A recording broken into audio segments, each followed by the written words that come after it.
The reason for this presentation, William and the team at Code4Y'all graciously invited me out to kind of talk about this job board, this community that I'm building and creating.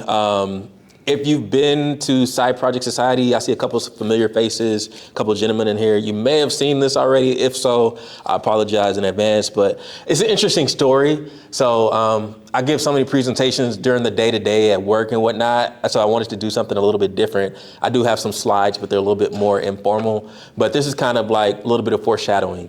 If you go to noexperiencejobs.io, this is what you'll see. This is a platform that I created for early career professionals who are looking for different career opportunities. The great thing about this is that I remember way back in time in 2014 when I was in college, getting ready to graduate, and talking to Union Pacific and Raytheon and Lockheed and all these other great companies that were recruiting from the University of Texas, San Antonio. And I had this great GPA, and I would go talk to these recruiters, and they were like, oh, you're graduating with honors, all these great things, but you don't have experience. And I was like, why the hell are you at a college to recruit people that have experience? Like, a lot of us, majority of us are here because we don't have any experience. We just have a degree that we're working towards. And so this infamous catch-22 of like, you can't get a job without experience, but you can't get experience without a job, it just really frustrated me. And so I was like, hey, what can I do to like help people? And so all the jobs that you see on this site that I built are jobs that don't require any experience at all. And so the idea there is, at least trying to remove that pain point from different job seekers who are early in their career looking for their first opportunity and just kind of want to get their foot in the door. And so that's a little bit of foreshadowing. I have 29 slides, but I promise they're gonna go quick. So don't worry, I'm not gonna bore you. But I kind of want to tell a story of like how I got here. I think that's kind of a lot of interesting learnings that I kind of stumbled upon along the way. And so I always think it's good to kind of first start with a little bit about yourself, qualify who you are. So I graduated from the University of Texas, San Antonio. I did a bachelor's and a master's degree in mechanical engineering. My first job out of school was at General Motors. So I moved from San Antonio up to Detroit, where I found out that it's really cold, like minus 20 degrees type cold with the wind chill. And so that's why you see in 2017, I relocated back to Houston, which is where I'm from. And I've been working at Rice University since then. I used to work there as a researcher, a cancer researcher. We can talk about that if you want. A lot of people are like, how did you go from cars to cancer research? It's possible if you're an engineer. And then from there, I moved into what's called tech transfer, and we can talk more about that if you want as well. But I've always kind of been very interested and curious about technology and trying to find a real world application for it. And so that's kind of the journey I've been on. But, oh, you got a question? No, I just had a suggestion on your first J that says about me, put your name on there. That's a good point. My name is Andrew Baines. That's fine. Yeah, no, I appreciate that. You added this part of your about me. That's very important, especially because I didn't put it on my title slide. So that's just maybe something, a point of emphasis. Okay. But yeah, so. Sorry. No, you're good. And feel free if you have any questions during the presentation to stop me at any time. But yeah, so 2017, I started working at Rice. 2020, as we all know, like the world stopped with the pandemic. A lot of free time on our hands, a lot of time to kind of think and self-reflect about who we are and what our interests are. And I've always been very interested in like socioeconomic and not necessarily political, but just different issues where I felt like a little bit more empathy would have helped us all out a lot more. And so George Floyd gets murdered.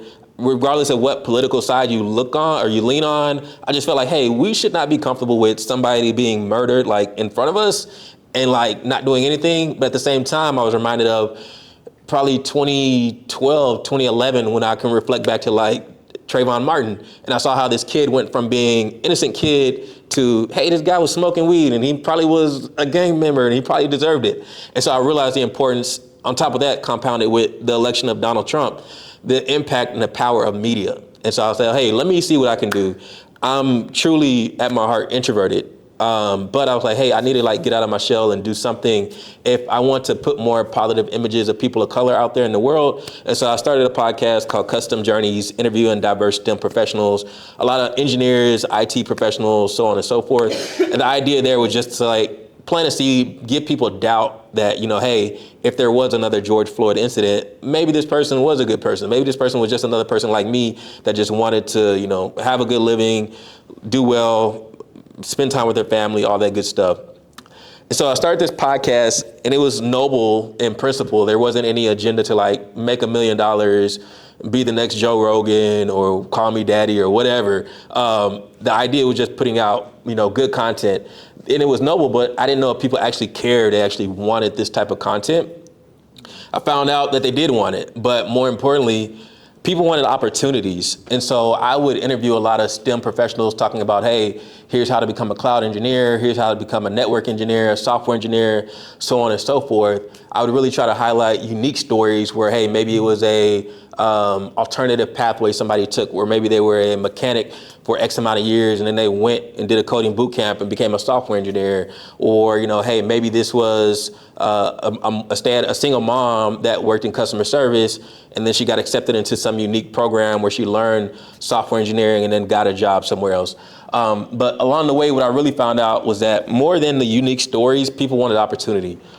People were hungry, they heard about tech, and everybody and their mama was making 6 figures in tech, and it was like, hey, how do I do that? And so I started making these videos where I came across different unique job opportunities. A lot of them were apprenticeship programs where the expectation was that you were just hungry and had a desire to learn and to get into the tech industry, but they didn't require you to have any experience, any coding knowledge, or any degree at all.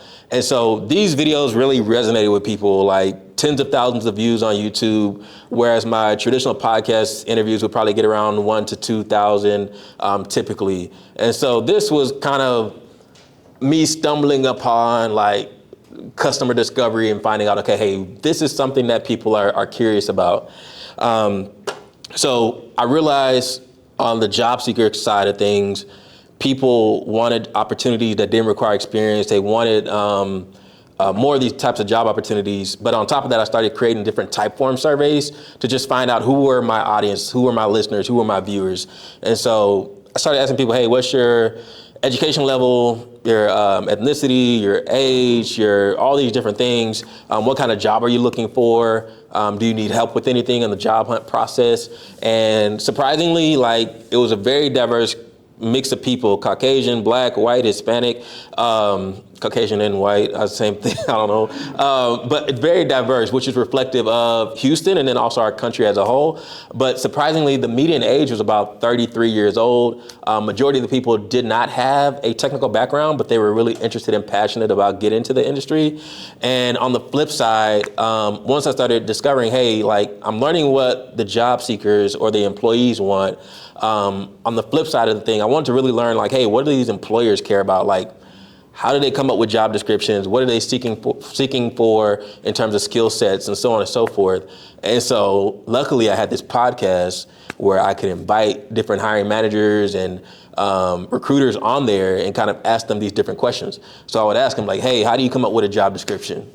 I just kind of find one that somebody else created, and then I'll post it out there. And that's honestly what does happen. A lot of these recruiters don't necessarily draft something from scratch. They try to go find it, they repost it, make sure it makes sense just on a bare minimum. Company name is correct, department or job title is correct. And a lot of times that's it, which is crazy because to me, that job description is kind of that first interaction the candidate is going to have with you. If you just randomly pull something out and it doesn't really match what they're looking for, that's where a lot of times you have a mismatch. Also got a chance to kind of talk to employers about, hey, what do you want in your candidates beyond just, a degree, et cetera, and so forth and so on. And a lot of it was, those kind of soft skills that people kind of neglect where, hey, how can you, can you be empathetic? Can you hold a conversation? Can you be curious? Can you take ownership of your work? All these different things. And so that's kind of the end of what I'll call Act One. I created this podcast. I started to build a personal brand. I kind of was curious about the space, so I kind of validated or disproved some assumptions I had. But then also it helped me improve my communication. Again, I was highly introverted, but this forced me to get out of my shell and get out there. You're doing great now, by the way. I appreciate it. I did this podcast in 2021. I have a day job as an engineer at Rice, and Rice is cool, but who doesn't want to make more money, right? So I'm spending all this time building this podcast. One of the biggest side effects that I wasn't prepared for, I didn't expect with doing podcasting was the way it would let me like exponentially expand my network. Oh, yeah. And so I went from being like an individual contributor. I'm the type of engineer, or I was, where like I just wanted to go to my job, sit at my desk, do my work, head down, punch in, punch out, and then go home. I got a chance to interview like engineering managers, directors, VPs, startup founders, recruiters. And so naturally I got a chance to, expand my network from there. But also it helped me understand like what problems are people having and what problems and what pain points are businesses having.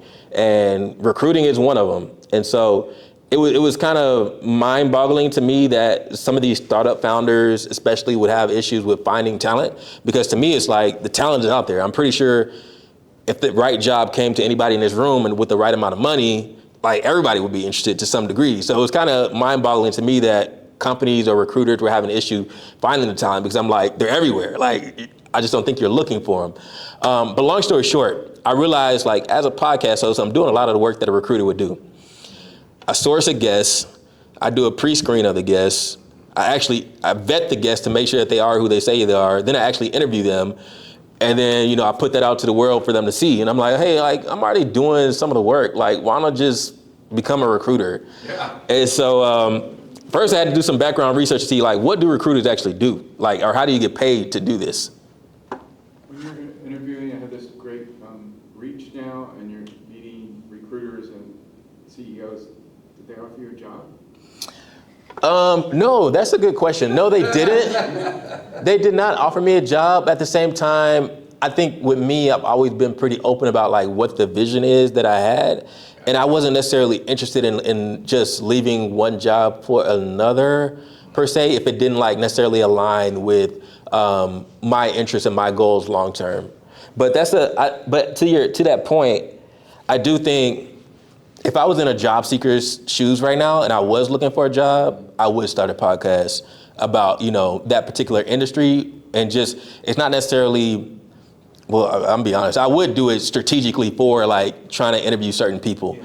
You figure out, okay, what are your interests? What are your hobbies? Let's say it's game design or game development. Like I would create a game development podcast and find out people I can interview at Roblox, Microsoft, Xbox, et cetera, so on and so forth. It doesn't necessarily have to be the hiring manager. You can kind of work your way up from there.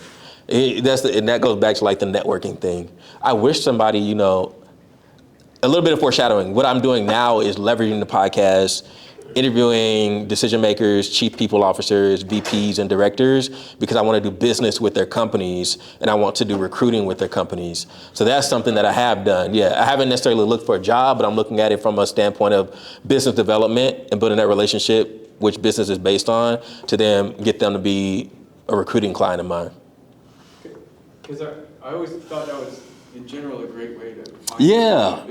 If you're unemployed and you have all this time, but you Oh my have God. technical knowledge, Yeah. you, like say in Houston, you're interested in X, where you would make a list of the 20 people you'd like to work for in Houston, and you start a blog, thought leaders in X. Yeah. And then you offer to interview them, and you will have a write-up of a blog, Yeah. a podcast, and it will become a line item on their resume. I promise They'll you. point all their friends to look at. Look, Yeah. And so it just sort of like almost. That's it's a lot of work, but if you've got nothing to do and you're Yeah, unemployed. but even if you do have a job, like, I think that's a beautiful playbook to do, because number one, you make people look good, which everybody wants, right? Everybody wants something they can put on their resume, their CV. Everybody wants to look amazing, because we're all trying to, do something, whether it's make more money or upward mobility, whatever the case may be. So yeah, to your point, that's the perfect playbook. You can do it with a blog where, you're just reaching out to people on LinkedIn and you say, hey, I got 5 questions. Do you mind answering them? I'll feature you in the blog. Get their headshot, make them look beautiful. The podcast is great because when you sit down and you have a conversation with somebody, you literally walk away like feeling like you have a friendship with this person. And that can do wonders for you if you're interviewing engineering managers and so on and so forth. And also it helps you build your authority, because people then view you as like the go-to person. Like I did 2 network engineering interviews on a podcast, and like people were asking me questions like, I knew the shit inside out. And I'm like, you need to talk to Paloma or Juby. Those are the two people I interviewed. But I knew like the basics of it because I know how to use like a Linux terminal. But outside of that, like that's not my day job. But it helps you for all those reasons: career opportunities, building authority, personal branding. And in the end of your interview or your interaction with this person, you go, who else do you know that I should interview? Exactly. Exactly. That's how you do it. And I like to work my way up the company, and so you can go into it knowing who the next person is that you want to interview and asking them for a referral. So and so told me I should call you. Exactly. You had a question? Real quick, in your job at Rice, are you personally talking to the Alumni Association? Because having worked at A&M and UT also, even I always had students that came up and said, hey, where do I find a job? Well, Alumni says they have a list of groups that, of companies that they would, hey, you went to A&M here, they got their name in front of A&M and they say, oh, we want to have A&M students. Yeah. And do you work with the Alumni Association at all? No, so I don't personally. We do have another department. I know of the Alumni Association, and there's like the development team. They're the ones that call you, hey, you want to donate to whatever. I don't work in that department. I work closely with them, but that is a good point. Both from I'm just saying, an employment standpoint. I got a lot of students plugged into and short-circuited for them. Yeah. And not because I'm looking for a job, it's because I say, hey, I can recommend this student and you really need to consider it. And of course, the recruiting thing, which you'll probably get to in a minute, part of the problem with recruiting is you put out a job notice and you get 3,000 resumes and 90% of them are from China. And it's like, not to pick on China, but that's one of the problems. So if you can cut down on that, in your role at Rice, you could do that also by breaking companies and doing that.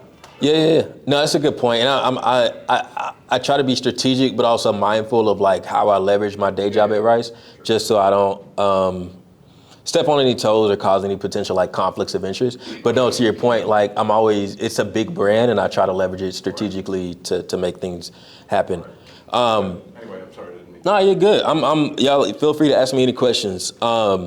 So number one, once I thought about becoming a recruiter, I had to figure out, okay, hey, how do recruiters make money? Like if I want to do this on my own, like what options do I have? 3 different ways. Most common, number one is contingency recruiting, meaning that it's a low risk for the client of mine, where basically if I find them somebody and they hire this person that I find them, they'll pay me X% of that person's salary. If I don't find them anybody, or if they don't hire any of the people that I recommended, they don't pay me anything. The next one is like a retained search, which is typically like you have some kind of retainer upfront fee or recurring expense that you'll pay every single month, that the client would pay me every month. And then the last one is like contract to hire or even staffing. And so this is where this can get into where I would be like the employer of record, or I'd be the one actually hiring the talent. And then this person would go work out at the client site, which would be my client. And this is something, if you're familiar with I guess the first one that comes to mind is maybe like Improving. Yeah. So like Improving has like a lot of consultants where like you're an Improving employee, but you work at NOV or such and such company, or some oil and gas company that needs talent. So I went for solution number one. Because yes, there's pros and cons to each one of these. Number one, you don't get paid, you eat what you kill. So obviously if you don't kill nothing, you don't eat. Number two, it's nice because you get a recurring fee, but you have to, build your reputation, your brand, to where a company's willing to give you money up front without you even being like brand new to the game. The last one, you have to have insurance, you have to do a whole bunch of stuff to start hiring people, especially depending on what type of job they're gonna get. If I was to try to go out and hire an engineer that's gonna be on a rig, I would have to have buku insurance to make sure that if this person dies or hurts themselves, I can cover whatever expenses and all that good stuff. So number one was low risk, low reward. So what I did was, and this is back in, I took his name out and his picture out, but I started just kind of going through my DMs and thinking about who could I reach out to that I know either in my network that's a director or in hiring decision maker that I can reach out to. And I had met a guy who I told about the podcast. He wasn't a guest on there or anything, but long story short, me and him had met at an event. I had just kind of stayed in touch. We had grabbed lunch one day, and maybe like a couple months later, I hit him up on LinkedIn. Hey, let me back up a little bit. So I'm an engineer, so I'm always looking for problems. I consider myself a problem solver, a good one. This guy that I'm talking about, he made a post on LinkedIn. He said, hey, we're hiring for new consultants. Here's a link to apply. I can't tell you how many jobs I've seen where it's like 30 reposts and 1,000 likes. This guy's post got like 2 likes and 1 comment, if that. So that to me screams problem. Like, he has a job he has to fill. Nobody has any interest in it. So I was like, okay, let me send him a DM. So I shot my shot. I sent him this message on the left. He responds on the right with, hey, sounds interesting, whatever, let's talk tomorrow. So I sent him an email. We said, hey, we'll meet up at the Ion. We met upstairs on the 2nd floor of the Ion. He was we're both co-working members out of that space. So we had kind of bumped into each other there. I sat down, I talked to him. I was like, hey, this is what I'm doing. I've been an engineer my whole life. I started podcasting. I know what a good engineer looks like. Anybody that's an engineer knows what a good engineer looks like. Anybody that's in retail or whatever industry you're in, you know what a good XYZ person looks like. And so I was like, hey, I'm doing contingency recruiting now. I'd love to kind of help you out with this role. I can give you some resumes. I'll cross out the names and the contact information of these people. I'll give it to you just as like an example of the type of talent that you can find working with me, and then go from there. So we did that. I gave him 2 de-identified resumes. He liked them, so he talked to his, there was like an investor / board of directors guy, somebody that basically invested in a business. He was sold a business a long time ago. So I met with this guy. He was like, hey, how do you find these people? I was like, hey, through my network or LinkedIn. He's like, okay, let's stay in touch. Fast forward like another 2 or 3 weeks. We have another conversation where I'm like, okay, hey, this is my contingency rate. I think at the time, and this was scary saying this to somebody having never done something before, but I was like, hey, my rate is 20% of the first year's salary. And he was like, well, I feel like 20% is a no-go, like a non-starter. Like, we're just building a relationship. We've never done business before. 20% is too high. So I was like, all right, let me see what I can do and we'll come back.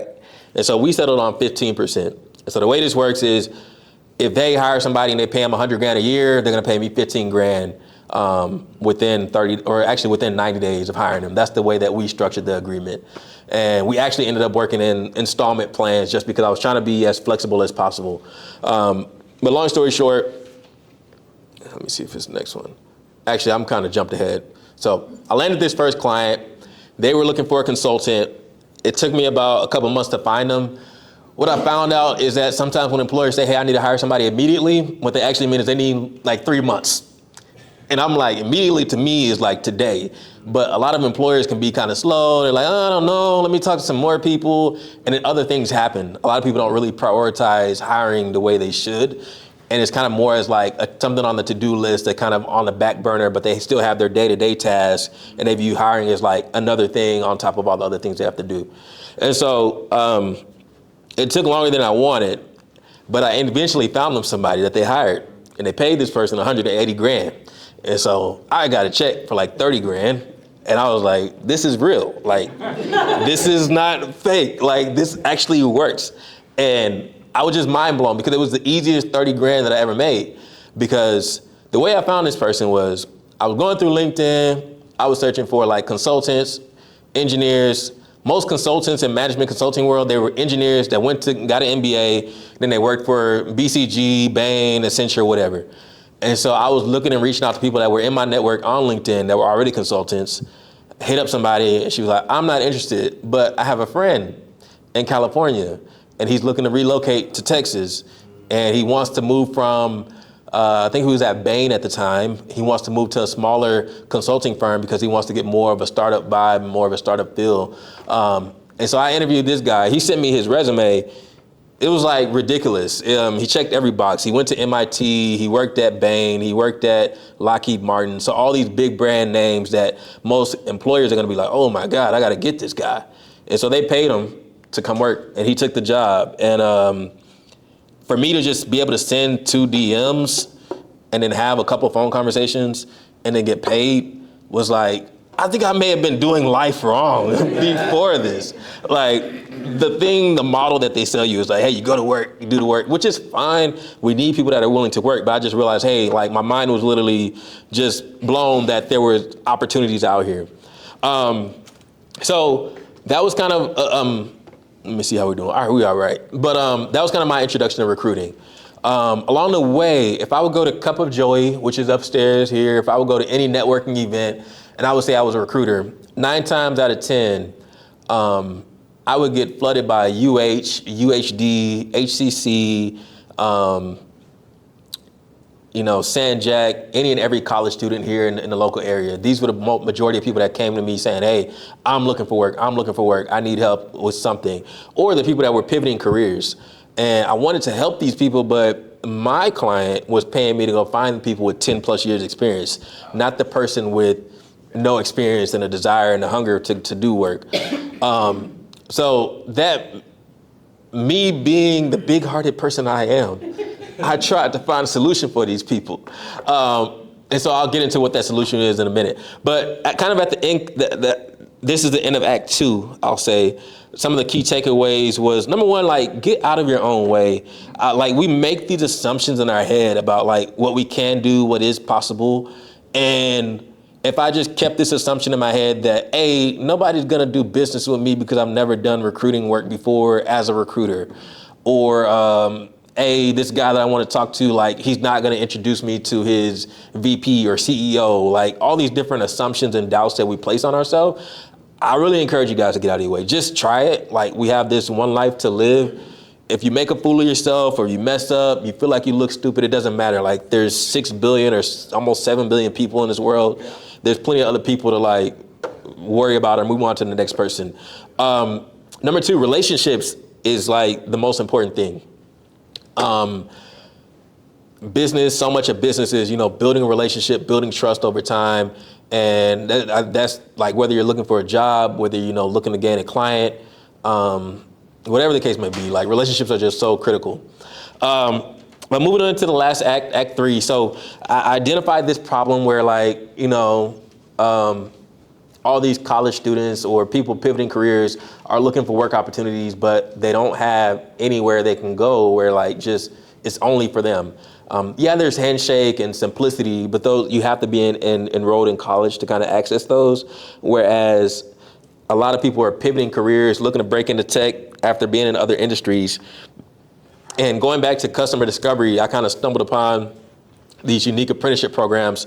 I started looking at how can I help these people that want these opportunities find these apprenticeships. Handshake and Simplicity are companies? Yeah, sorry. So yeah, Handshake and Simplicity. So like Handshake is the biggest one.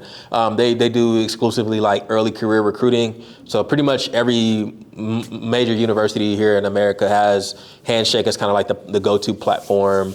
Simplicity is another one. I know HCC uses them. But yeah, it's just, most of them operate off a freemium business model, meaning that, and I've actually posted a job on Handshake before, meaning that, okay, hey, if I'm an employer, I can post jobs on Handshake's platform and they'll put them in front of certain schools. And I think it limits you in terms of the number of schools that it'll post a job in front of. But those students have to be using Handshake to be able to view those jobs. Of course, then you have alternatives like LinkedIn, Indeed, et cetera. So to help the babies out, I was like, hey, what if I just made a list of apprenticeships? Then I was like, hey, what if I move from that into like a job board? And then lastly, what if I build like this community where like employers can actually talk to the students or the job seekers and actually like tell them, this is what I'm looking for. This is how to be prepared for your interview, so on and so forth. And so the first thing I did was like put together a list of apprenticeships. And so literally went on Google, went on LinkedIn, started like looking for apprenticeship programs. It turns out this is just like scratching the surface. There's a lot of companies that have apprenticeship programs where they'll employ you without you having any experience. They'll teach you what you need to learn. They'll pay you off, maybe start paying you off by like 15 to 20 bucks an hour. Once you gain that skill set, a lot of them have the model where they'll contract you out to another employer or another company, and then they'll increase your pay.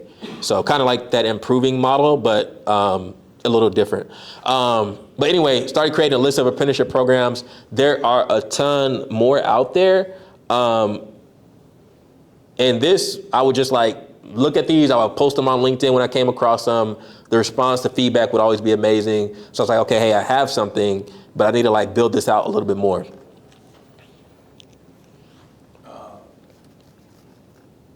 Anybody need this or question? I had a question, but I can wait. Go ahead. Okay. Before I get to it. This is a little bit of foreshadowing. This is kind of like what the first iteration of the MVP looked like. I used Webflow to build this. I'll kind of touch on it a little bit, but I have a mechanical engineering background. All my cousins, my aunties, my uncles, they hear engineers, they think I can just code my ass off and do everything. There's different types of engineers. I only did coding to make things more efficient. Any kind of repeatable tasks, any kind of scripts. I don't want to do things more than once in my job. So that's the level of coding or programming I would do.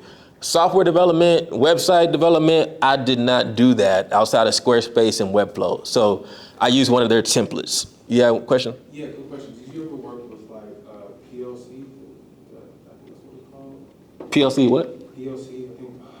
For SCADA, I think, for control systems. Yeah, the mini.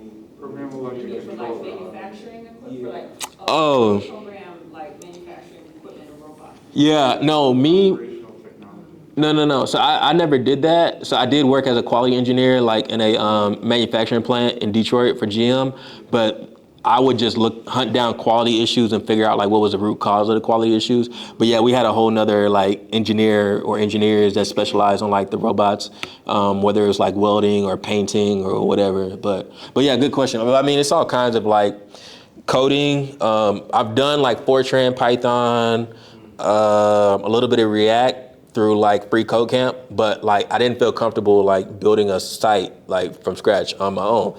So I was like, let me find out what I can do. So Webflow has a lot of templates. I paid like $75 for this template here. And I was like, oh, this is cool. Like it works to the basics, but it was missing a few things. So I found a template, blah, blah, blah. One thing it didn't really have was a way for me to receive payments. Like I was trying to get a little money, you know, nothing crazy, but I wanted to have a way for employers to basically provide me with the job description, pay me for posting the job. And then also I wanted to vet these jobs to make sure that they actually didn't require any experience. And so that was important because I did have some employers filling this out, but they were asking for years of experience, ironically, even though the name of the website is no experience jobs. But job form is what I use. You can create a form. Webflow has a really simple embed feature. You just take, I forget what it's called, but you just take like the tag and then you put it in Webflow and then it'll populate it in there. Also, I used Airtable, like, so when the information came in the job form, then it went into Airtable. I had this whole table built where I would have to go in there and look at the description of it and then actually approve it. And then I would use Zapier. Basically, it was like a trigger or a flag when I reviewed the description. If everything checked out right, I would just hit make active or make live. And then Zapier would basically take that information from Airtable and then populate it in Webflow. So just when you're just starting out and you're building a job board, no employers are probably going to come to your site posting stuff. So how do you get jobs on your job board? So basically I use a program called Browse AI or a website called Browse AI. They have different bots or different scrapers that you can use for all different sites. They have them for like Redfin, if you're into real estate, ESPN, Monster, LinkedIn, you name it. And so they literally had a bot already built for LinkedIn where you can just set different parameters. There's still some manual. With me vetting the jobs to make sure that they don't have any experience, I still had the manual process of making sure like I read the years of experience requirement. But it's a good tool if you're just looking to like aggregate data and then kind of do something with it. So I use Browse AI to pull the data, and then I would basically manually post those jobs on the site once I confirmed that they didn't require experience. So I built this thing, MVP, and then I was like, yo, let me put this out to the world. And so I took a lunch break. Turn the camera off. I took a lunch break. No, I'm joking. So I after work ended, I then on my free time went out and made a LinkedIn post about this thing that I created. And so literally 318 characters. I had the site up and ready. And the main thing I was trying to do here was just let people know about it. And this thing kind of went viral. I remember like the next day when I was at work and my phone just kept going off, like bing, bing, bing, bing. And it's like, it was at like 1,000 something reposts, and I'm like, what the hell is happening? Like, and it's 318 characters, and I'm like, and it's simple at that, right? Like, it's nothing like mind-boggling. It's nothing really novel here. It's not like I'm building the next Facebook or whatever the case may be. And so really, I think what I kind of realized from this is that you have to speak to people's pain points when you're posting something about a product or a project or whatever you're working on. But then also, I think this taught me about like using social media and leveraging social media to like test out different things, like to use it as your like customer discovery tool, which I kind of talked about earlier. Like just put things out there and see what people say, and you may be surprised. People may resonate with it. And what I realized, like the pain point, a call to action, and then like the resource or the thing that's going to help them. I was like, hey, there's kind of a formula here. So I repeated it, and I just said, okay, hey, entry-level tech jobs, no experience required, remote opportunities. And then I would put the jobs there. And the funny thing, like I had a friend, he was like, hey, instead of like posting, let's say it's a job at Airbnb. Instead of posting airbnb.com/careers, what I would do is I would take that Airbnb job, I'd post it on my website, and then I would take my link, the noexperiencejobs.com or .io/Airbnb, whatever, and I'll post that link on LinkedIn so that people are going to my site, and like these posts are getting like 100K impressions or whatever, 100 reposts, et cetera, et cetera. So I'm continuously trying to basically steal the audience from LinkedIn and migrate them over to my site over and over and over. And it's kind of a repeatable formula. It's like the pain point, the solution, here's some resources, et cetera, et cetera. And there's people like you can see on LinkedIn who are doing this and like they're building huge audiences on their own, whether it's a newsletter or et cetera. But you have to kind of have a format to like where you're driving people to something that's providing them with value over and over again. So I showed you the first iteration, which this thing here, this was like the first version. It was a lot of learnings. I thought, okay, hey, I'm getting all these impressions. I was like, surely I'm gonna wake up and I'm gonna have like 10 grand in my account, and it ain't work like that. So I was realizing that like the pain I'm solving is bigger for the job seekers than it is for the employers. Again, most employers are struggling to even find those people with 10, 15, 20 years experience. You know, they feel like they can go find, you can pay $500 and go to U of H and put a booth at the career fair. Like, why do I need to pay no experience jobs to find me early career talent? I think that's my kind of assumption that people kind of had about it. So what I started doing was kind of shifting the focus from, hey, let me just see how much money I can collect from employers. So like, let me prioritize the users and collecting more data and learning more about them. And then maybe there's a B2C model here instead of a B2B model. And so this is kind of what I'm working on right now. And so in the second version, I required people, job seekers, to actually create an account to be able to view the jobs. I'll let you see 10 jobs for free, like if you just stumble upon the site. If you want to see the full hundreds of jobs, you got to create a profile, you got to tell me about yourself, you got to give me your resume. Well, that's optional, but you got to give me your LinkedIn, but you got to give me something. Like, there's no free lunch. So with that, Still in Webflow? Yeah, still in Webflow. So now what I'm doing is I'm using Webflow and MemberStack to build it out. So MemberStack, I think Webflow may own MemberStack at this point. But yeah, the site on the front end is on Webflow. All the member data and everything is housed through MemberStack. And then there's a newsletter component as well. And I used Beehive for that. And so people hear newsletters and they're like, that's newsletter. Like, what is that? Like, that's pointless. People have built like 8-figure businesses on a newsletter, which was mind-boggling to me. But if you Google like Morning Brew, The Hustle, there's different newsletters out there where people literally just sold newsletters, and some people may even have 9-figure exits. And so at the end of the day, it's about, you know, the data and the users and being able to own that audience and being able to sell them different products or services on top of that. And so, yeah. So did you, your decision not to, because I've been to websites just like yours where they have a paywall. You decided not to do a paywall? Yeah, so there's no paywall right now.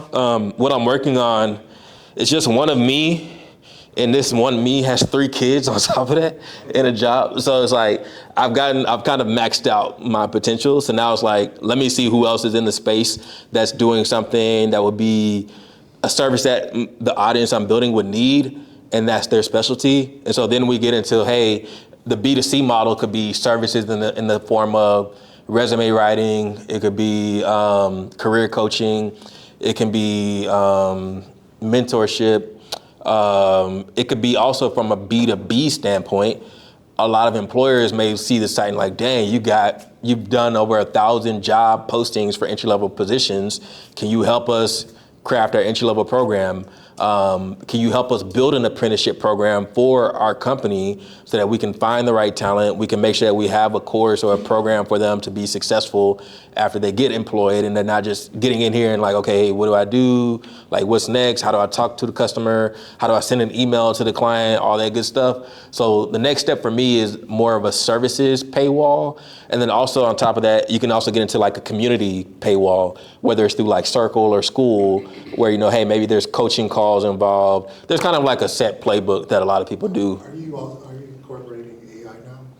So I'm working on that next. So I'm trying to remove like a lot of the manual processes, like the vetting jobs. That shouldn't be manual anymore. Like AI has gotten to the point where it can read the description, tell me did the required experience or not.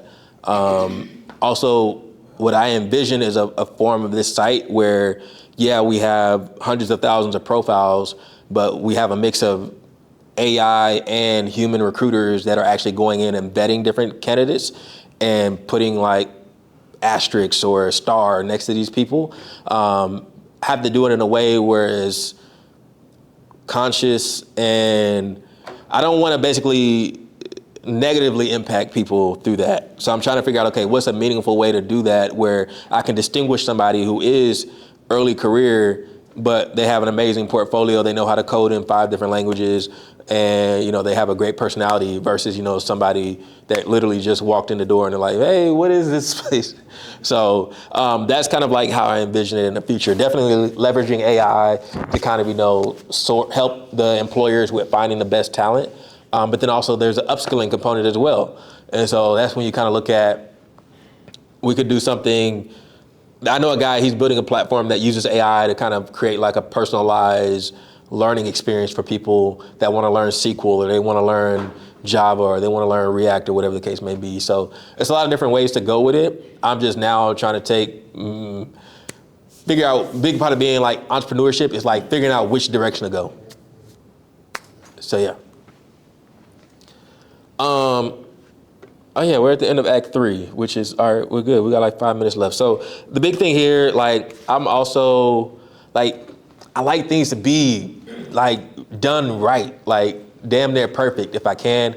But I got a friend of mine, he kind of talked about, like, perfection is just a pretty way to kind of display procrastination. Like, a lot of times we just, like, we use perfection as a way or a means to just delay things that we say we want to do, but, you know, that little part in us that kind of doubts ourselves uses that to kind of say, okay, hey, I shouldn't do it. So for me, the site was not in its best form. My biggest mistake when I put out the first version, and I had damn near 1 million impressions on LinkedIn, my biggest mistake was not having a join newsletter button or newsletter set up on that site. I was getting so much traffic. I think I got like 72,000 unique users within the first like month on that website, and I didn't have the newsletter button set up on there. And I'm just hurting now because I'm like, no telling like how many people could have came the first time. So I think, you know, just making that progress, putting things out there for people to see is always good. Persuasive writing, communication is so big and so critical, such a great skill to have, which as an engineer, I didn't want to do any kind of writing or communication, but I'm learning that's such a big skill set. And then lastly, community. I had like an accountability group that was like holding me accountable, met some people at different meetups like this or like Side Project Society that were like really holding me accountable and pushing me. But then also like I'm realizing that I want to create that for the job seekers, the people that want to you know, have this great career, but they don't know where to start. So that's kind of like the end of this thing. I'll kind of cut it off there. I know we had some questions, but that's the end of my TED Talk for today. Anybody got any questions? Here, you haven't asked yet. Go ahead. Oh, you have one? Oh, yeah, go ahead. Hi, so I was just wondering, so is engineering, has it always been a passion of yours, or is it something you just happen to be good at, or was it both? I think it was both. My mom, when my mom, why do you think you became an engineer? So my mom used to buy like a bunch of Connects. Y'all know what those are? Like a bunch of Connects and Legos for me back in the day. And like, that just kind of always had my brain tinkering. So I like building, creating, and solving problems. And now I got a 6-year-old, a 4-year-old, and a 1-month-old. So like, they're doing Legos and all that stuff. Yeah, you pray for me. So no, I think that kind of sparked it. And then like, I don't know, I just think it's like, if I had to like really say what it is, I feel like God put me on this planet to like create something. And so I feel like I want to help people basically at the end of the day. And I feel like recruiting is honestly probably the best way I can help an adult, because being able to give them the opportunity and the resource to provide for their family and change their life, like that's like, a lot of problems in this world are money issues at the end of the day. A lot of divorces happen because of money. So it's like a lot of things can be solved with, opportunity basically. Anybody else before I've already asked a couple? I just wanted you to run down the flow that you used when you said you used Airtable, and then from Airtable that triggered it to the webflow. Yeah, so I took a note about his workflow, all the tools, so I can send that to everybody. I'm gonna give it back to William to take my notes, and I had the webflow, the workflow that he mentioned here. I've documented that. Oh, okay. yeah, no, that's a good point. Jotform actually just came out with an AI agent. I heard that. Yeah. So Zapier is coming out. They have one as well. They do. A lot of these companies, Make.com. So now in my latest version of my site, I use Make instead of Zapier. Oh, okay. It's just an alternative. How do you like it? I haven't tried out Make. So. It's pros and cons. It's a little bit more challenging, I feel like, to debug in Make than in Zapier. I just feel like it'll give me like a log of an error, and I'm like, what the heck is this saying? So usually I have to go in the tutorials or the docs and try to like figure it out, and then Google and YouTube, which I just feel like Zap is a little bit more intuitive in my opinion. But yeah, so he'll give the notes to William, but it's just, so I had Webflow, I embedded Jotform, they filled out the Jotform, that went to Zapier, to Airtable. Okay. So it basically just moved all the data over to Airtable. Then when I was in Airtable, it was literally just a table, but there was a column, it's not here. There was a column that said like status, and then the status would be like under review or live. And all I would do was just change it from, when it came in, it was under review. I would just change the status from under review to live. And then when I did that, Zapier had this zap or whatever. That was the trigger basically that Zapier used to then have Webflow pull the job from Airtable and then post it in Webflow. So I like it. And there's like I can send you the full YouTube video I found where I just literally like copied what he did. Okay. I tweaked it a little bit. But I like it because I don't care if like your goal is to be like a software engineer or whatever. I think this is a great way to like just build an MVP real quick and just like see if there's interest in it. Yeah. And then but then also like, I think, let's say you're working with clients or whatever, or anybody, like a lot of people want to be able to test something or they have an idea. I think it's a good service you can even provide to startup founders here or whatever the case may be. So. I would love that YouTube link. That's dope. Yeah, I got you. This is really cool. That's why I was like, oh, okay. I'm on this right now, and I'm kind of like struggling a little bit, but I just thought it was cool that you are doing the same thing, or that you did it and it actually worked for your website. Oh yeah. But what were they filling out on your website? So the form was for like the job description, and then also like the pay, like like everything you would see in a job description, they had to put it in here. And the reason I did it that way was because I wanted to verify that the job didn't require experience. Okay. Because then it's like, there's no difference between me and LinkedIn if it's just each and every job that you got. There's one more question back here, and then I'll come to you. So you have your YouTube channel, your podcast, Yeah. And you said do you have a newsletter now, or you should have created one?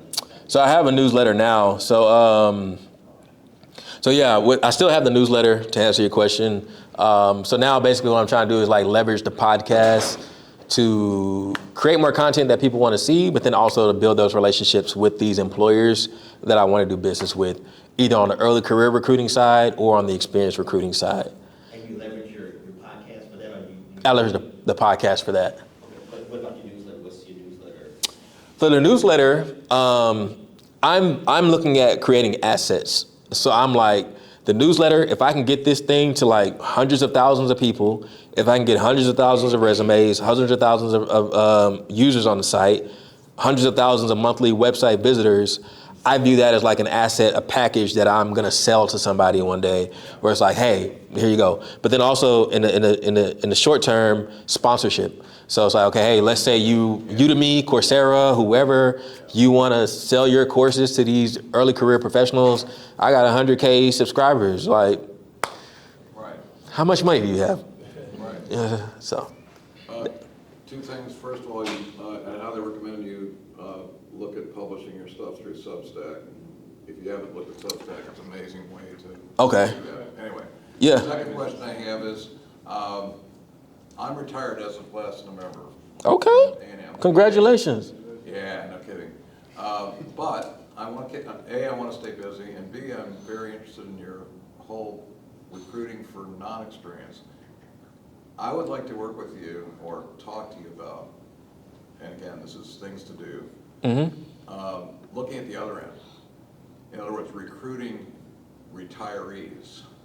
Oh, Okay? Yeah. It sounds to me like the structure that you have, like that web flow you mentioned, yeah. would work just fine. But, Yeah. But now we're talking about the other end.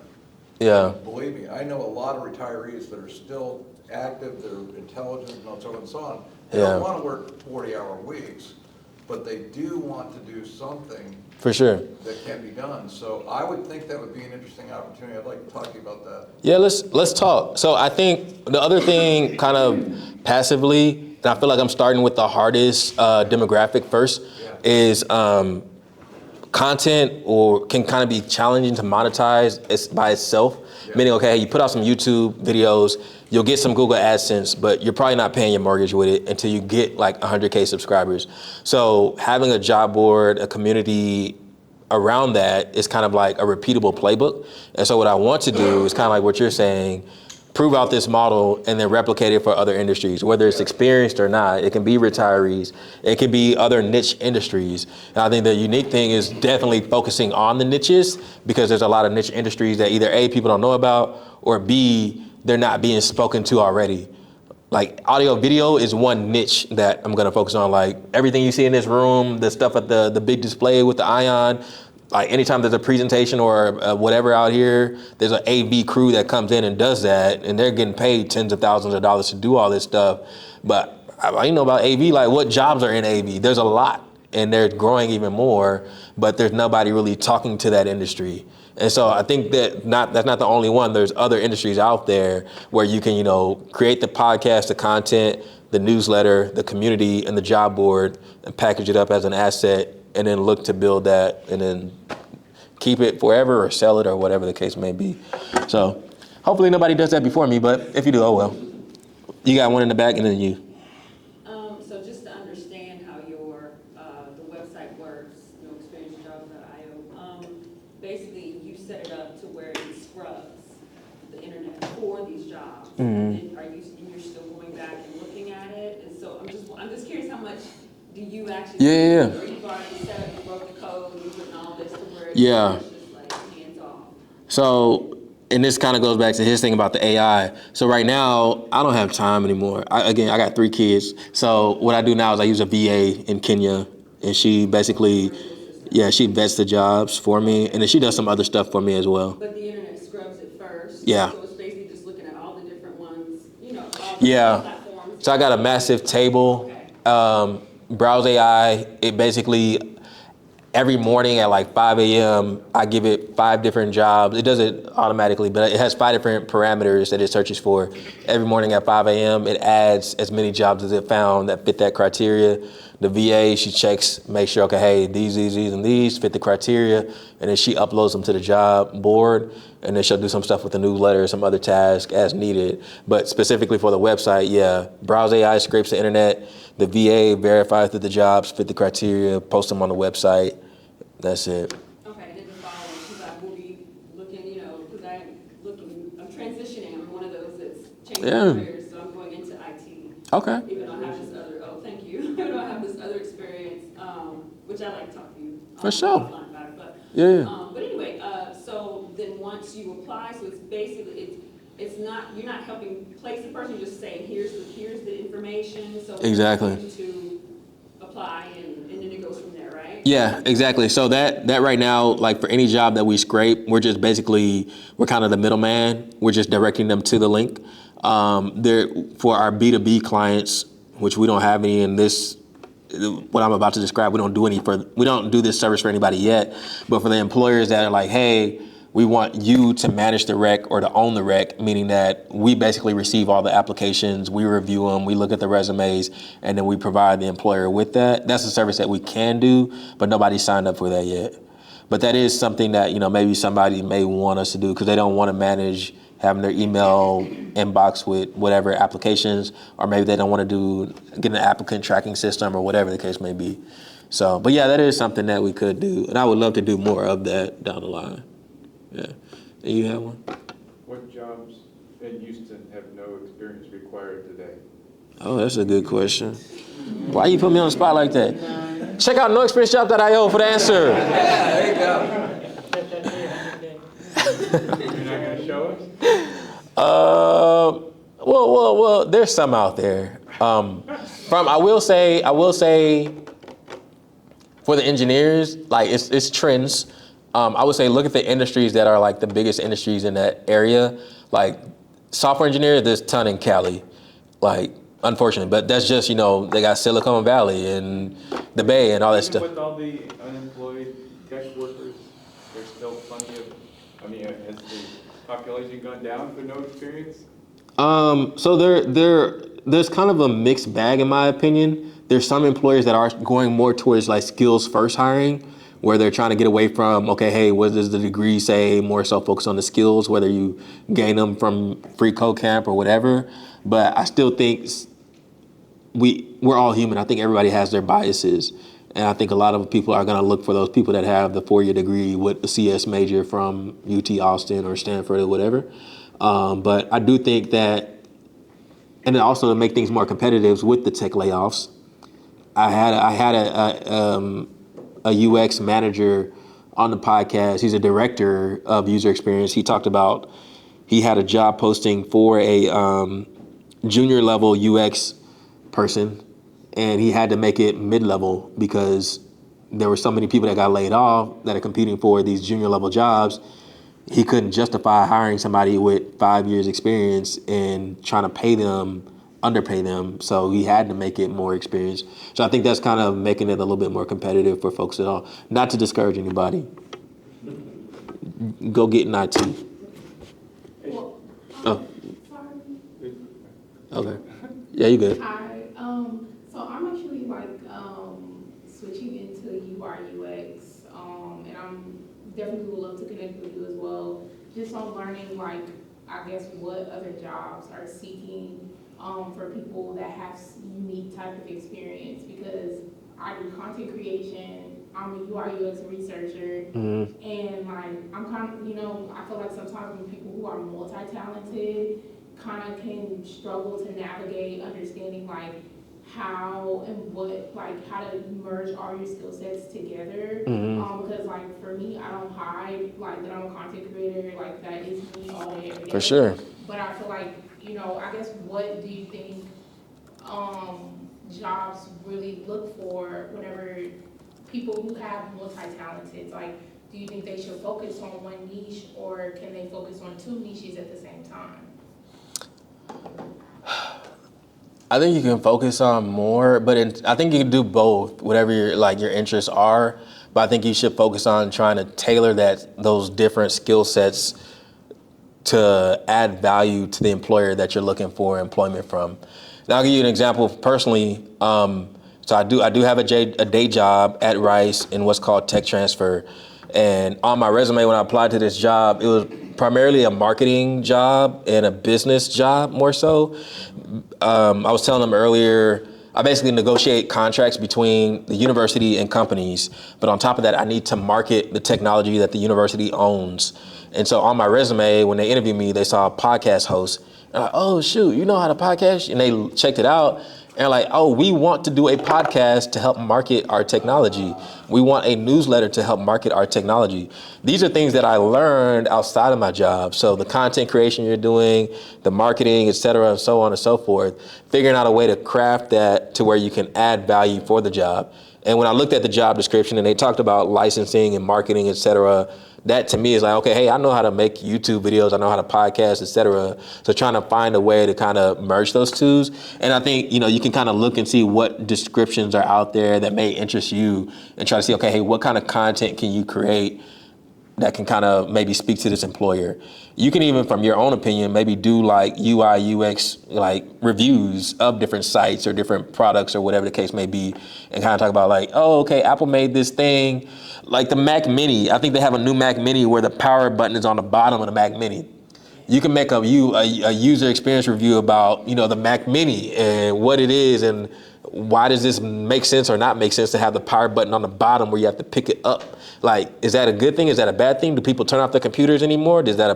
So there's different avenues you can kind of use it to your advantage to kind of, have basically create more experience or a portfolio and demonstrate your skill set without, limiting yourself to just fitting this one box. Because those are all things that are going to make you stand out from like the competition.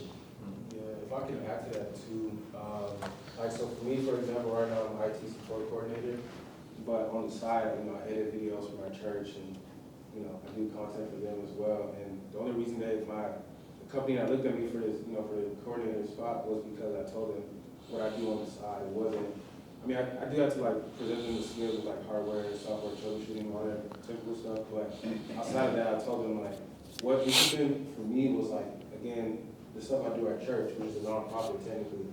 So they was more interested in that, and that's how I was able to get the role. So, I would say this is the best spot for you because you actually should. I never heard of like, I didn't know people actually do that. I actually spoke about it in a meeting today, and my bosses didn't even know what it is, and I was like, y'all don't need to anyway. Y'all don't have to. Use that. I feel like that's your superpower right now. Well, I guess I'm just curious, like, because I feel like I've learned like the job hunting phase and everything. Like, would it be suggested just to have like multiple resumes? Because that's kind of what I actually did. Is just changing the title. Yeah, I think so. Like what I do, because I feel like, for example, last year I was applying to digital marketing jobs, and I literally was super qualified. Mm-hmm. And then I ran into the issue of getting the interview and never like getting the job. And so it was very confusing for me. And then now I go back and I look at all the digital marketing jobs, and now they ironically require UI UX, which I just got certified in. So I was like, look at how much progression these companies, because a lot of people don't know about UI UX, which is crazy, even for me, because I'm in clinical research. So it's like I already been using UI UX for all these years and didn't even know that I had those skill sets. So it's like bringing everything into fruition. Yeah, I think you're on the right path. Now, I would definitely say, the different resumes is good. You want to the best of your abilities, tailor it for that job. Even though that employer may or may not have actually spent time to write that job description, still tailor it, I would say. Yeah. And then always, ask for feedback. If you don't get the job, regardless of if you do or you don't, I think asking for feedback is always good, because maybe you made a joke that didn't go over well, or maybe this or that. So, there's no really telling unless, you ask them. But even then, you're just banking and hoping that they tell you the truth and that you can use that as constructive feedback. So, but sounds like you're on the right path, though. I'm a hustler. So, sorry to ask. He kicking us out. Yeah, well, I don't want a security person to come over and stuff like that. So we'll have to cut it off here, but we can continue the conversation upstairs. That area will still be open, so if everybody wants to hang out out there, sure, that'd be. No problem. And then, what, ma'am? Yeah. To your question, this is the YouTube video I found. It's Chi-Chi, by the way. Huh? Chi-Chi. Chi-Chi?